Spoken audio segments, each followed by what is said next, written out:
ఢిల్లీలోని జంతర్ మంతర్ వద్ద కొనసాగుతున్న నిరసనలకు సుప్రీంకోర్టు న్యాయవాదులు మద్దతు తెలిపారు. అక్కడికి చేరుకున్న న్యాయవాదులు భారత రాజ్యాంగ ప్రవేశికను చదివి సంఘీభావం ప్రకటించారు. రాజ్యాంగ విలువలను పరిరక్షించాల్సిన అవసరం ఉందన్నారు. నిరసనకారులపై పోలీసుల చర్యలను వ్యతిరేకిస్తూ సుప్రీంకోర్టు న్యాయవాదులు తమ అభిప్రాయాన్ని వ్యక్తం చేశారు.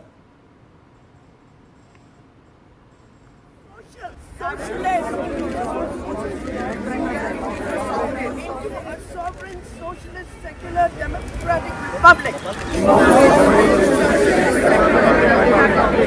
And to secure to all its citizens.